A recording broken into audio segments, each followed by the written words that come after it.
the number of hectares has gone down. Some recent research suggests that monarchs are dying off during their fall migration down to Mexico. The roost sizes have declined by as much as 80% along their migration route.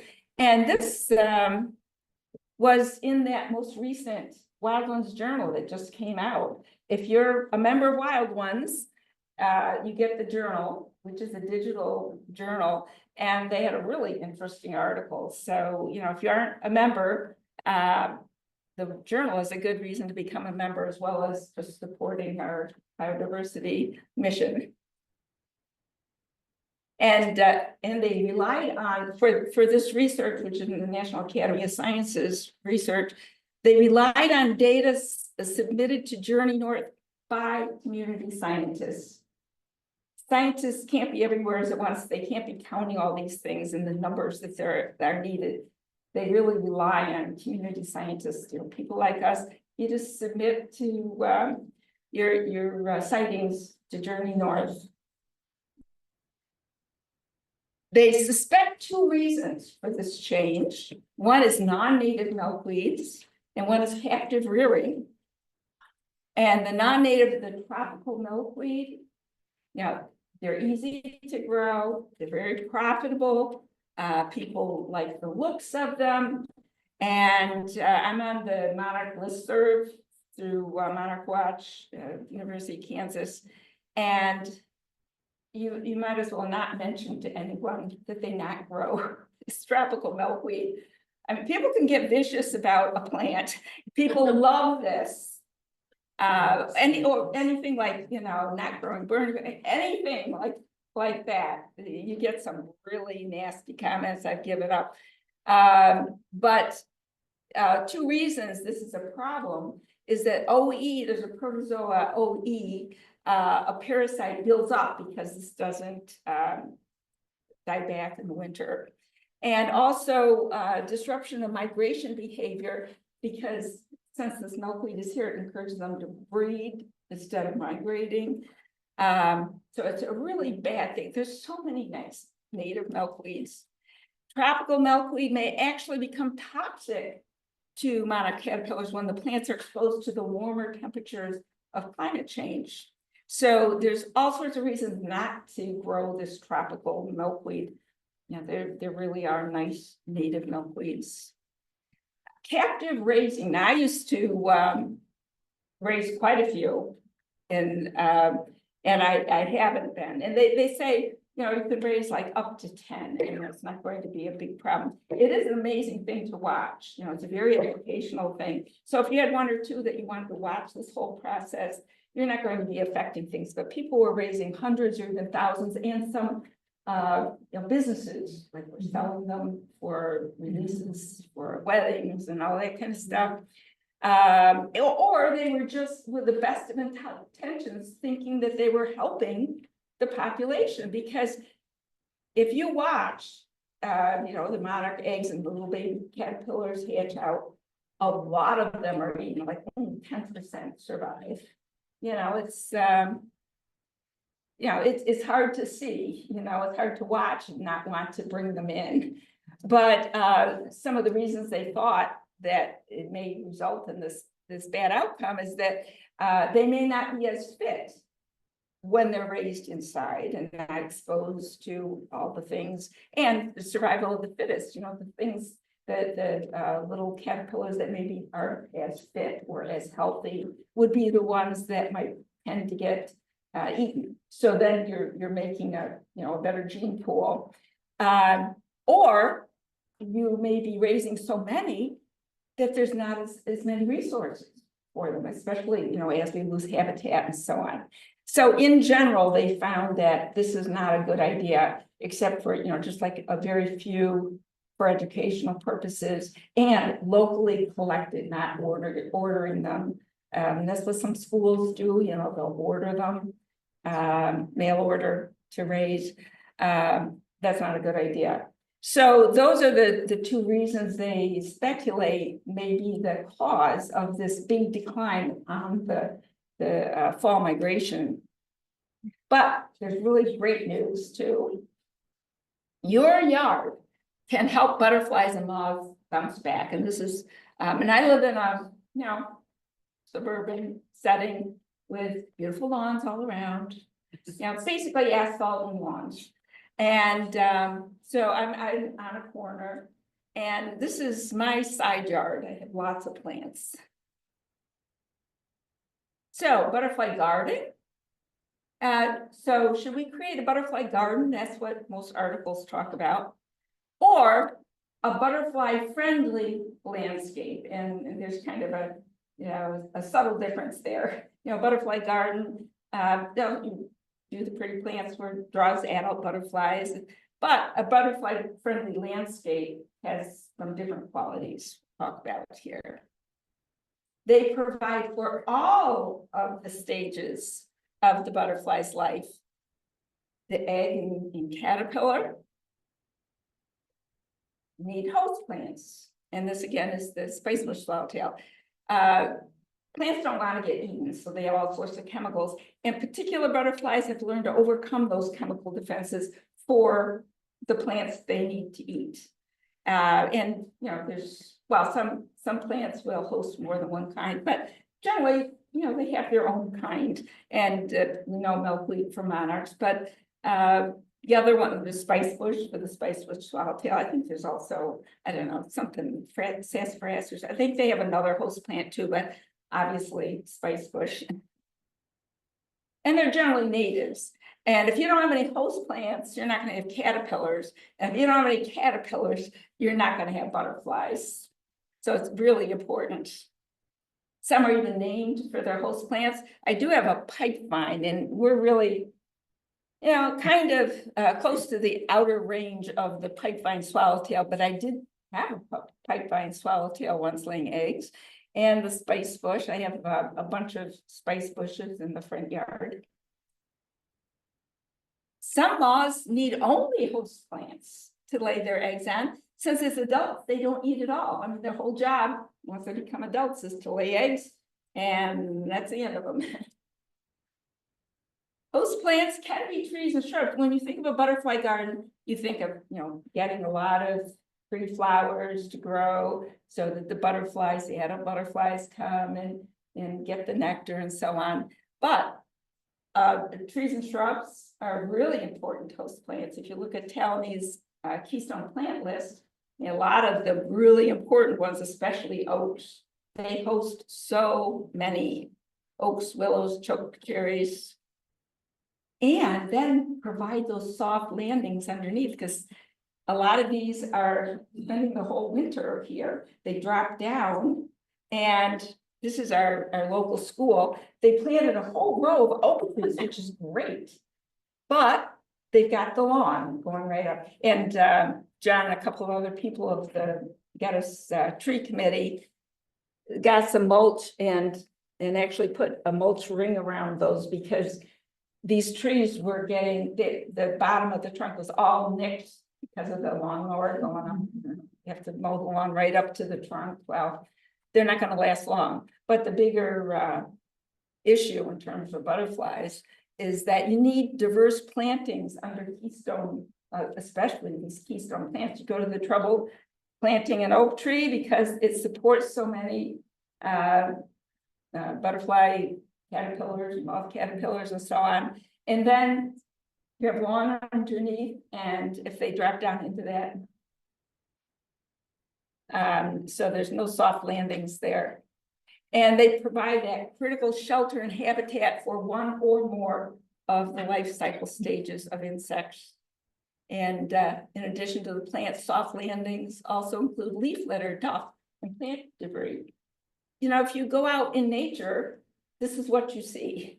This is how they developed, is with this kind of stuff underneath. Even grasses, especially for the skippers, grasses are host plants for a lot of the skippers. Herbaceous plants, that's what we plant a lot of. Here's the American lady butterfly. And I had so many American lady butterflies.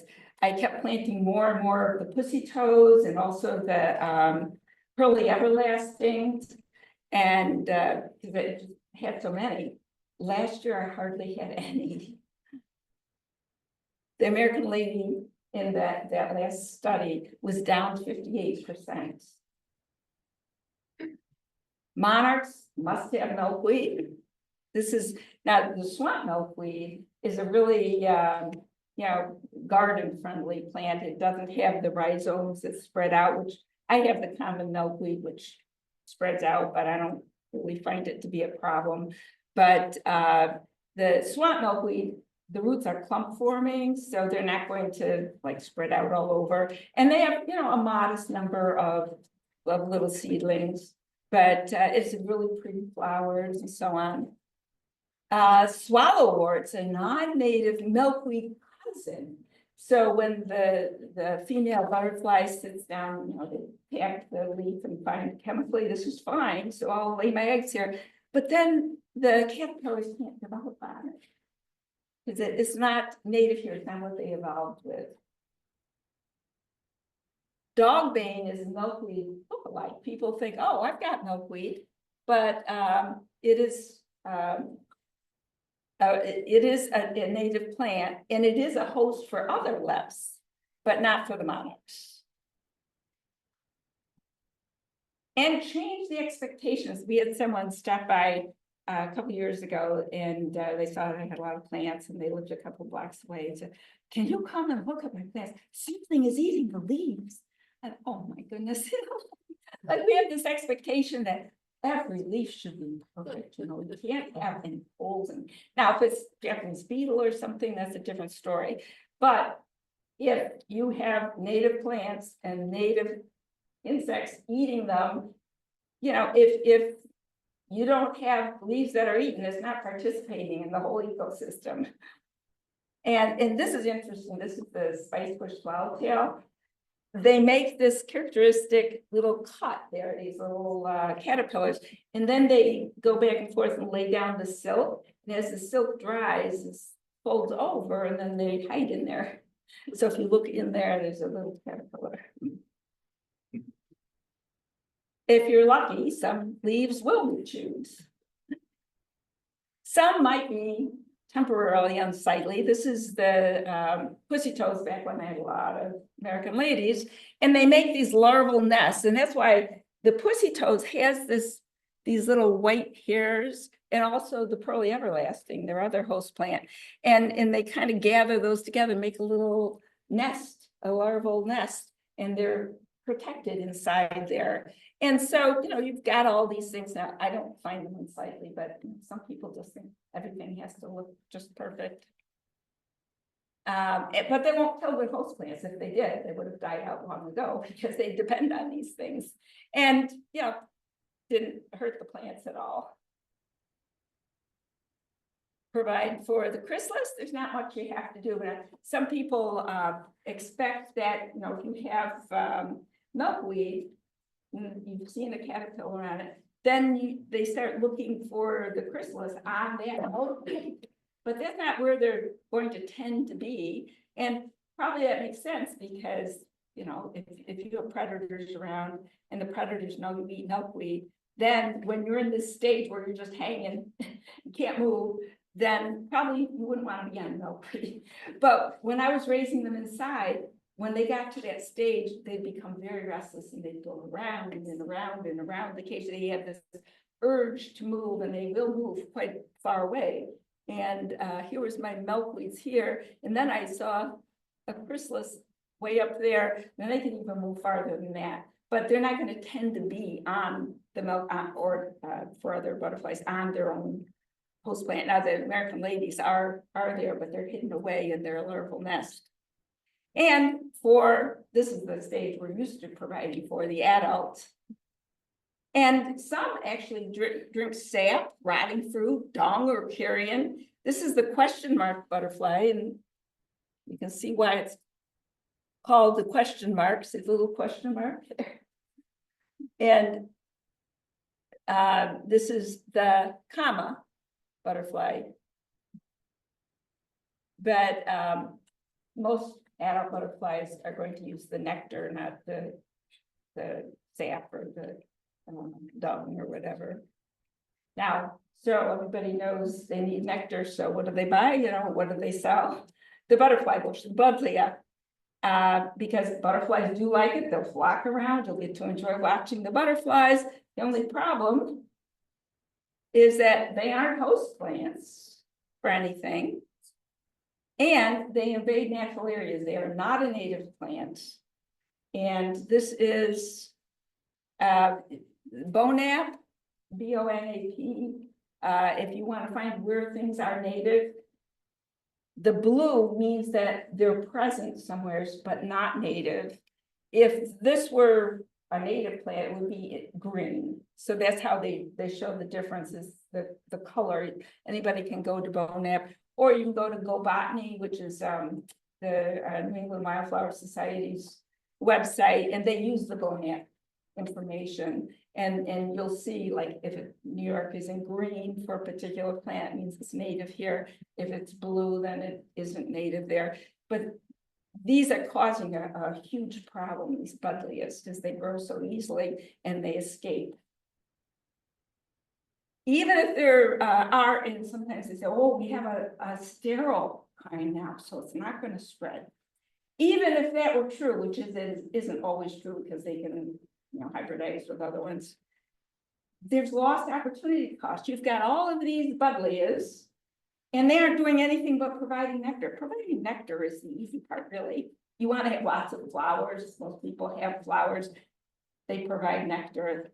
The host plants, which need good old Eric Carl again. He has a butterfly garden kit, and of course, it's growing. So yeah, they're really easy to grow. There's lots of alternatives for nectar. You know, Joe Pye is a great one. It's a white admiral. And the good news is that many of the host plants also provide nectar. This is the New Jersey tea. It's a little woody shrub. It's a really pretty little plant. And you see all these, it's got tiny little flowers. So you see all these little tiny insects around it, but it's the host plant for the blue azure butterfly. But it also provides so much nectar for other things, not just other butterflies, but also you know, insects and so on. So that's really maximizing the value of that spot of land instead of a buddleia. And nectar plants for butterflies are also good for other pollinators and insects. This is the swan milkweed again. So big message, choose native, but preferably not cultivars of native plants. This is New England aster, but it's a cultivar of New England aster. And yeah, New England asters can be kind of tall, and you know, they aren't just perfectly shaped or whatever. But this is I think this was purple dome. It's a low growing dome. It's really pretty colors, not that regular asters aren't pretty, but I watched this plant all summer. Hardly anything ever visited because it's grown for what people like. People want pretty. That's like the most they want, I guess. And this is the regular plain species. And you see things like this all the time. And actually, Wild Ones has a policy statement, position paper. They studied the issue, and it's on their website, and about nativars and the disadvantages, and we promote plain species. And in our native plant shopping guide, we don't allow any cultivars. There's just a couple, like I think there's like an American elm cultivar, things that the species are not going to grow, but very, very few. We don't promote any of the cultivars. Oh, and in the thistles, Xerxes has a wonderful conservation handbook about thistles, native thistles. And I've been trying to establish a patch. The ones I'm growing, the field thistle is a biennial. And so far I haven't gotten a self-sustaining patch, but people have gotten rid of all thistles because we have so many non-native invasive thistles. And so it's hard to tell them apart. So that if they see a thistle, they get rid of all of them. The native ones are really important. And the Xerxes handbook, conservation handbook that you can download for free, explains all about it and which ones are native here and so on. But they're really fascinating to watch because they attract the butterflies, the bees, the goldfinches, thistle seed, and they also use the down for the nest and so on. Even weeds are important. Goldenrods and asters are especially important for migrating monarchs because the fat stored in their abdomen is a critical element of their survival over winter.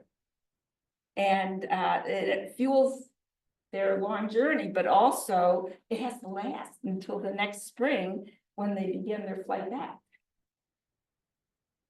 So where to plant them? At least part of your butterfly area should be in a sunny location, protected from strong winds. This is my backyard. Group the plants. You might want to start this way. I usually start by buying one of something, wait for it to multiply, but the goal is to have a patch. You don't always want to buy like 10 of something when you know they're going to spread anyway, but ultimately you want patches of different ones so that they are obvious to a flying insect. And aim for continuous bloom for spring, summer, and fall. And there's lots of choices for each of those seasons because they have to eat the whole season. And the Xerxes Gardening for Butterflies book says the best butterfly gardens look semi-wild and slightly overgrown, all of which makes maintenance relatively easy in comparison to more ornamental, manicured landscapes. And this is my side yard here next to the road. But you can be fairly neat by siting the taller plants in the back and especially having a border. We have a small strip of lawn, and we try to keep a really neat border, the little strip of dirt there. And inside, things just kind of grow, and we have paths and so on. So you can make it control looking, you can make it look like you just aren't too lazy to do anything. So butterflies in winter. Now we've provided for all of those stages, but where do they come from in the spring? Now, of course, some of them return from the south, like the monarchs. And one year, a couple years ago, there was a huge migration of red admirals. You remember that? A couple years ago, and there's a guy at, I think it's University of Iowa, who does, he has a Vanessa project, community science thing, and he just wanted people to submit their observations of the Vanessa butterflies, which includes the red admiral and so on. There's a group of Vanessa butterflies, and you were supposed to indicate whether they were in directional flight. And I thought, like, directional flight? Don't butterflies just flutter around? Well, that year in our backyard, these butterflies in pretty much steady stream would enter at one spot over the fence, and they would go in a direct line to the other, leaving our yard, headed toward Canada. And that was directional flight. Every once in a while, they would stop to eat something, but they had a destination, and they were going in that path. We would walk to Wegmans, and we would see these lines of butterflies headed in that same direction. There were just a ton of them that year. And a lot of people probably didn't even realize that. So, some do come from somewhere else. And of course, the monarchs. But most species overwinter here in different stages. The fritillaries will be overwintering at the base of the violets. And some overwinter as eggs, like the banded hair streak. Some as a caterpillar, like the pearl crescent. As a chrysalis, like the spicebush swallowtail. And there's a woman street or two over from us, and she's really enthusiastic about butterflies. So we always talk about butterflies, and she was raising some of the but not space bush, just the black swallowtails. And I was raising some too, and you know, they have a couple different generations in summer. And so, you know, she came over once, she says, oh, you know, I had this chrysalis here of this swallowtail, and you know, I waited and waited, and it didn't do anything, so I just threw it in the garbage. I said, oh, that's the one that's overwintering, and it's going to come out in the spring. And usually I leave them on our screen porch so that they have the same temperature and the wind and all that. And this is the first year I didn't have anything, just weren't any. And when we came back from North Carolina, I thought, oh, gee, you know, I was so used to checking on my, you know, 3 or 4 swallowtails out on the porch. I just didn't have any last year. There was really a decline, but they have to overwinter in some form, and they don't just appear magically. So, I mean, she felt horrible about it, but, you know, people don't realize that. And some as an adult, which is why you'll often see morning cloaks early in the spring, because they overwinter as an adult, like under tree bark, or even in your chopped wood. If you're making a fire in the winter, make sure you check for butterflies, but they overwinter as adults and come out really early. Many butterflies and moths are in leaf litter or in the dead stalks. So leave the dead vegetation standing to provide winter habitat for butterflies and other wildlife, and lots of insects and so on. Wood piles under bark and so on.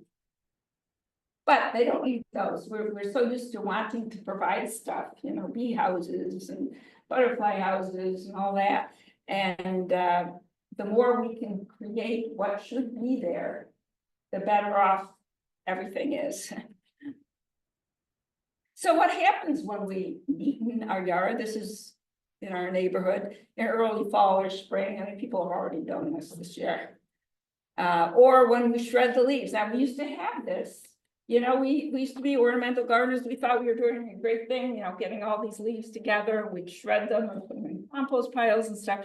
And we ended up selling it. And Lowe's has this bag. They're not as funny as they think they're being. Free leaves, twigs, and stuff, and maybe some bugs. Well, yeah, they think that's cute, but it really isn't cute. How many butterflies are taken out with the trash, or other insects, you know, because they were in these things that you break up so that you can have the beauty of bare ground. This woolly bear I found in my yard in mid-May, which was long after people had already cleaned up. So, you know, in another yard that would have been in one of those bags and then taken to the trash. And then people wonder why aren't there any more butterflies? Well, so first, do no harm. We have a totally pesticide-free yard, which is not good just for the butterflies, but for kids, pets, and other wildlife too. The more you read about the danger to kids and even adults of all these pesticides, you know, why are we doing this? We have a whole yard full of plants. Our backyard, we have a fairly large vegetable garden. We don't use any pesticides or anything. We have good soil. We have years worth of compost in the soil. You know, why are we doing this? I guess so that you don't have maybe a few little holes in your leaves. I don't know why. Just for kids alone, I don't understand it. Our yard is pesticide free. They found over half of the nursery plants sold in retail garden centers have been treated with systemic pesticides, those neonicotinoids or neonics, and they stay in the plant and even go down into the soil. And this I found in back of Wegmans. There's a Fairmount Wegmans. There's a stream going there. This is near the stream. It's got to be a little illegal to be spraying there, but that's the common milkweed. In the summer, when I go to Wegmans, I always walk over to this area because there's a lot of common milkweed there. And I always check for monarch caterpillars. I always used to find some. Last year, I don't think I found any. It's just less. But, you know, this is what happens to them because people don't want to see, you know, weeds, I guess. The bug zappers, they're useless for controlling mosquitoes, which is the only reasonable way to, or reason to do it. Of the 13,789 moths and other insects killed during the summer season by one typical residential bug zapper, only 31 were actually biting insects. And over the US, estimated that 4 million zappers in use killed about 71 billion harmless and beneficial insects. And then this would deter me, if nothing else, the mist of dead airborne insect parts created by the bug zappers can actually harm people's health. Can you imagine you're sitting there, you're not getting bit, you're inhaling bug parts, geez. And Academy recommends getting a little fan, you know, and just blowing those things away. If you're sitting out there, just, you know, blow them away. And of course, there's other, like the bucket of doom and stuff that he does too for mosquitoes, which makes sense. So what is a butterfly-friendly landscape? Well, it's a landscape that provides habitat for all of the life stages of the butterfly, skipper, or moth in a diverse, pesticide-free environment featuring native plants in sunny areas protected from wind.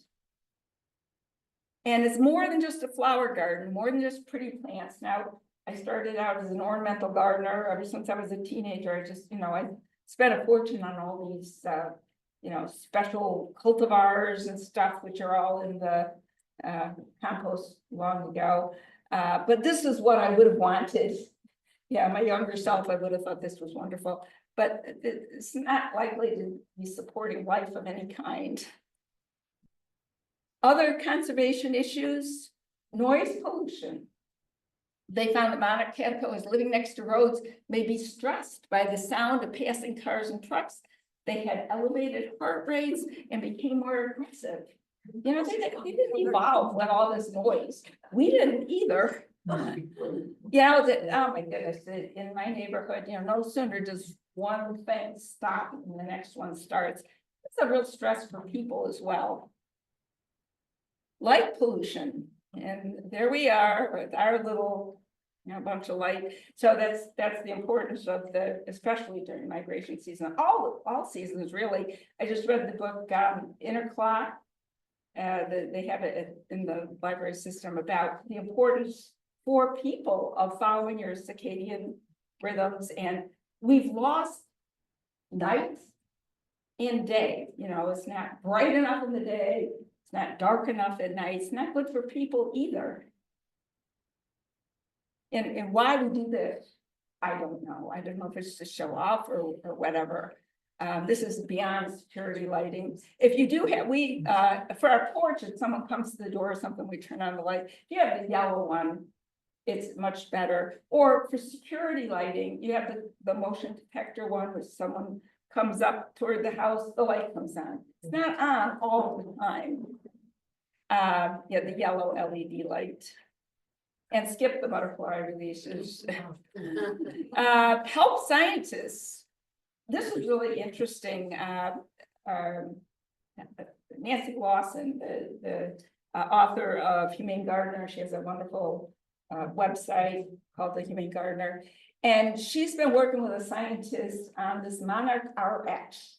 Now, all the plants in my yard that I would have felt really comfortable getting rid of would have been dead plants or dying plants. She's studying like the eupatorium, the wild azuratum. There's a group of plants, Joe Pies and stuff. The dead and dying ones are the ones that they've noticed monarchs using. So they're talking about the milkweed being the monarch's grocery store, and these dead and dying plants of certain kinds, the monarch's pharmacy. So I did some experiments. I pulled some of these plants out, or broke them off and put them on a table in the backyard where I could watch. And a monarch came and spent like 45 minutes on this dead plant. So it was obviously, I mean, they don't waste that kind of time unless they're getting something out of it. And what they're saying is that they kind of scratch the surface and dissolve these alkaloids in saliva and ingest them for their health. I mean, there's so many ways and so many things that we've gotten rid of. I certainly would have gotten rid of dead or dying plants, but even that might be something important for a particular creature. And I saw her give a presentation at the North Carolina Botanical Garden. And in the middle of the presentation, my picture came up. And she had asked previously, we'd been emailing, and she had asked for permission to use it and stuff. But it was surprising to be sitting there, and all of a sudden I see my backyard picture. And even at the roots hanging off. And they were using these. It's just amazing to watch. And you can submit that information, Monarch RX. There's a whole bunch of community science projects you can do. The Journey North is a really important one. I just read that they're combining with, I don't know, Monarch joint venture. I think, you know, a lot of these are going to have they're losing some of their financial underpinnings. I think it's still going to be continuing. What I assume you can still go to journeynorth.com and submit it, but just be aware that there may be some changes in where you go. But this is a really easy one to participate in and really valuable. And that's where they got the research about the fall migration. And you just show, like, when you first see an adult monarch or a lot of different phases, you can indicate. The Monarch Watch calendar project. Now, it used to be that I would print out like 9 months in a row, and there's certain time periods where you just report how many monarchs you saw that day. It's really simple, but you know, you had to write it down and then enter it online and so on. Now there's a phone app. It is so much easier. You just go to your phone and you see a monarch and you can just tap it. And during those time periods, there's particular time periods they're interested in. So you can do a lot of good with just a few seconds a day. When you notice one, you know, you just go to your app and it's real simple. Another way to help is tagging. That was easier to do when I was raising some inside because they were right there. If you had to catch them, I mean, it's still doable. A lot of people do it. It's really important. And they put these little tags, each one has a unique number. And it's not very, you know, it looks like it would be a burden, but it's very light and it doesn't prevent them. And then they sent this out, you know, just by email, that they found one of my butterflies in Mexico. You know, it's just amazing to think of the little butterfly started out as an egg and raised, and someone found them in Mexico, which, yeah, I guess I shouldn't be surprised if that's what happens if they go to Mexico, but to think that it was my little butterfly. And then these are our bumper stickers over here. There's a couple different designs, but it's really important to spread the word because people really don't know. And Monarch Watch has a sign. This is a metal sign. I've had it for, well, probably at least 20 years now, and it still looks new. It's really held up. You have to certify as a Monarch Way station just by, you know, you have to say that you've planted milkweeds and so and so. But then you can buy the sign, and so it helps spread the word. So learning more, Xerxes Society is just wonderful for all sorts of things. It's one of my favorite organizations to donate to. They do such wonderful work. And this is a book that they happen to have, but they have a lot on their website. My own garden website is ourhabitatgarden.org, and the butterfly stuff is under creatures. And each page has my own experiences, has links to more resources and reflections from different books and so on. And of course, Wild Ones, I gave this presentation to people who don't know about Wild Ones. So, but the really exciting thing is that the number of chapters and seedlings and number of states has been really increasing, which is really exciting. You see more about native plants all the time, and also studies like butterflies disappearing. People are beginning to realize that this is really important, and Wild Ones, I think, has a really important role to play. And of course, our own chapter. If you don't already get the newsletter, just send an email to info@HGCNY, or you can text it, and then I'll have the or sign up. Yeah, but every character is important. Sometimes it's really hard to read them, so you have to make sure it's obvious what the characters are. My other presentations, I'm doing some around different libraries and so on. It will be in the newsletter. This is our new updated shopping guide. So it will tell you if you want a particular plant, which of the native plant nurseries sell that particular plant. That isn't uploaded yet. And as I say, we're in the process of moving things around. It will be ready soon. So I'd like to issue a call to arms, or really a call to wings. Many butterflies are declining at unprecedented rates. Loss and degradation of habitat is driving this disappearance act. At least in the case of butterflies, every one of us who gardens has the potential to change the world. And our landscaping choices can make a difference. Talani talked about this plant, West Coast Punti, that had been almost eradicated, and then the butterfly that depended on it was almost extinct. And I think this was in Florida. And all of a sudden, landscapers discovered that, oh, this is an attractive plant to use in landscaping. So they started planting it. And then, lo and behold, a solid butterfly appeared. So, I mean, the host plant is everything. We've got to have a variety of native host plants. So what will be our legacy, not just for the butterflies, but for my grandchildren, your grandchildren, all children? Be a good ancestor. This is us. The number of the gray is all the people who have ever lived and died. We're in this little green dot. This is the unborn generations, trillions of people, according to the UN, if we don't screw everything up. And this is a great book, How to Think Long-Term in a Short-Term World. Really important. We need to start doing that. Now, this is my grandson when he was 5. My grandson is the one on the right.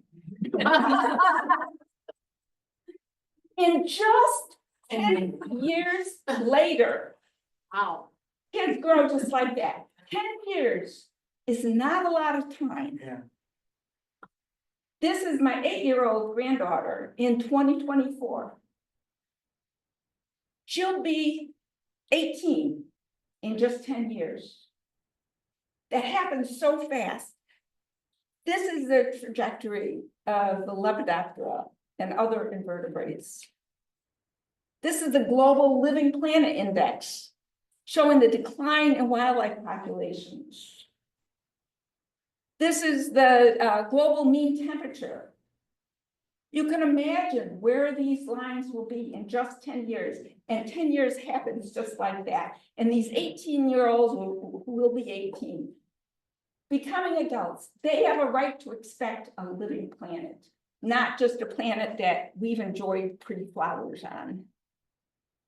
What kind of a future are we creating for today's kids? And I think about this every time I see kids walking down the street going to school. What kind of a world are they going to be facing if we don't make some changes? As Mary Reynolds said, the time for treating our patches of the planet as blank palettes for our creative expressions is over. Now we need to become guardians, not gardeners. to weave the web of life back together, patch by patch. And she's an Irish landscape designer. She calls herself now a reformed landscape designer and author of a book called We Are the Ark. So you have the potential to change the world by being a guardian. Create a butterfly-friendly landscape. So thank you for coming today.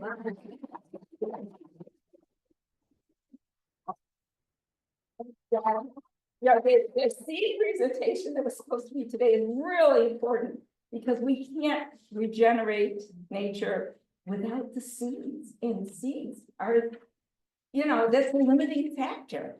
So Janice will be here. She's been really involved in this seed issue. So she'll be speaking next month. So we just switched because she got sick. So thank you for coming in. You can, there's handouts over there. Are there any questions? And, Are there any questions? oh yeah. I always hate to ask that because I've already told you everything I know. Okay. I just wondered if you do deadhead, is there a rule of thumb for how long to wait into the spring before you kind of level the stuff? Yeah, I don't ever really level it, but You're supposed to leave it a certain height. yeah, yeah, But leave, if you leave that. yeah. Jersey says, How long do you wait? Or would you be planting tomatoes yet? Like don't cut them back, before then. He also says, have you paid your taxes? But, being in the north, I think that's a little early. That's a little early. I try to leave as much as possible, as long as possible, and sometimes I just never, you look in the forest, we go to North Carolina for the winter because our kids are down there, and we have a forest down there. And so, you look at the forest, I mean, it's got all this stuff, and yet plants come up. I'm seeing now, I have, a layer of leaves, but plants, the columbines and stuff, and the Virginia bluebells, they're coming up under that layer of leaves. A lot of the stalks that probably have insects in them have kind of broken off by themselves. Well, I guess it was snowy here. And they've fallen over. So most of the stuff I just leave, even like the impatiens, I'll pull out the impatiens, I mean jewelweed, which is the native impatiens. And quite often I'll just pull it out and just lay it down and they just rot, or sometimes I put it in the compost pile, but I try to leave as much as possible. I experimented with switchgrass, the tall switchgrass, and I didn't cut any of it back last year. It took, I think it was like 2 months before it was all green, but I don't think it's offensive looking. I try to leave as much as possible. Now the edges where I figure, like if I'm walking there and I go down to reach something and I'm gonna get poked in the eye, I crack those over and put them on the ground or put them in the compost or whatever. You don't have to, you can use common sense, but as much as possible, I try to leave things. And Xerxes has a lot of information on that. Yeah. Is there a leaching of minerals and nutrients from the leaves into the soil through snow and rain? Does that? Oh, I don't know about, I know that snow is really important for, because our plants are designed to be insulated and, because that's what New York is, we evolved with snow and so on. I don't know, like, do you mean leaching in a bad sense? No, in a good Oh, sense. And fertilizing, in other words, you may ultimately remove some of the leaves or twigs. Oh, you think it's already gone down in? Does it? I don't know. Well, maybe some of it, but I don't know. I never thought about that, but the leaves themselves are going to decompose and become part of the soil. So that's what I think of as the important part. It's and if you leave the leaves where they fall, every leaf is a little bit different chemically. And so the leaves that are under that plant are like almost tailor-made for that particular plant, because it was its own leaves, Right. So I just, seeing the forest, these things are there, and yet things are growing, no one We don't rake the forest yet. And things grow, you know, and that's why the sort of, the soil and forest is so good, but. You know, I think trying to return to nature as much as possible is what's important, you know, there's a lot of rewilding.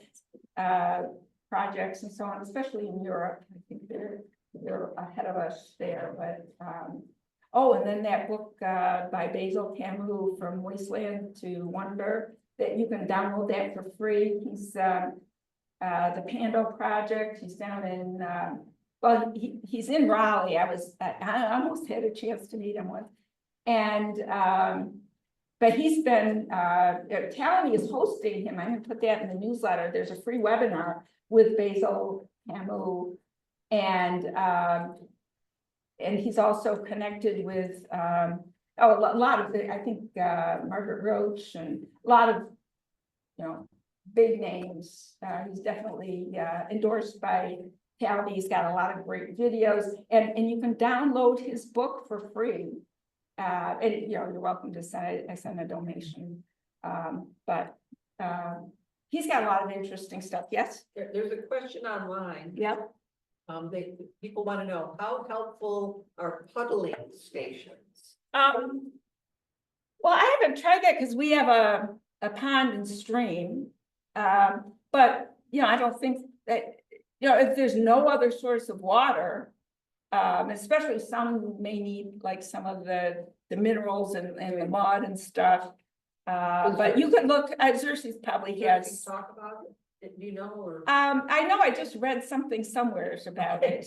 But yeah, Xerxes is, XERCES.org. They have so much information. It's a really good, or just Google it. Make sure you have a good source, though. There's a lot of, you know, bad information on the internet. In case you haven't heard. Yeah. Any tips on transplanting milkweed? I've got milkweed like in the wrong place. Yeah. And Some will, and so now the swamp milkweed, since it's clump forming, that will transplant. The common milkweed, you know, it goes out. I've never tried to. I mean, that will just pop up in different places. So, and then the tuberosa, the butterfly, the orange butterfly weed, that has a long tap root, so that's not really gonna, like, if it's just a tiny little plant, you could, but you know, if it's an established plant, that's not gonna, your best bet is the swamp milkweed, because that's a really nice garden plant, even if it weren't for monarchs. But the other two, I don't think, you know, would be a good thing. We're gonna have a plant sale, so hopefully. Janet, Yeah.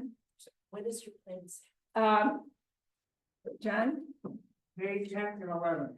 Oh, okay. It'll be in the newsletter too. Any other questions? Yeah. How do the butterflies find you? I wonder sometimes if butterflies will find me because I'm kind of isolated among a lot of lawns and you birds. So how do they know? Well, maybe they're desperately searching. And I don't have as many as I used to have. Can you repeat that question? Oh, yes. In case I didn't hear it. Yeah, she's wondering how butterflies will find you if you're like an oasis in a, you know, sea of lawns and asphalt, which I am. And, you know, I've got so much stuff, and I imagine we also have, you know, a few kind of natural areas like next to Alberta School. And so they might be in the area, but I have a lot fewer than I had in the past. You know, I imagine in desperation they'll look, but in general, I think we have to, you know, there's nothing more that we can do besides provide what we can and hope that things will find us. The good thing is that there's multiple generations for insects in general. So there's a lot of hope that if you can provide for them, you can, you know, build up a population after a while. And especially, you know, put the signs out, so hopefully you won't be an oasis. You know, you gotta, like, as people walk by, mention it to people or have the signs or a handout or whatever. You know, the more people you can get to do this.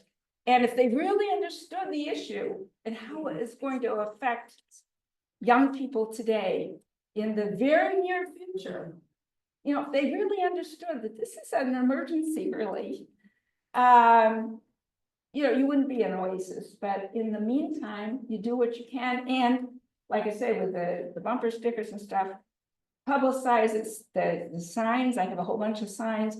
And I have signs that I've created that you can download and print. And I have a lot of new signs I want to do when I have a chance.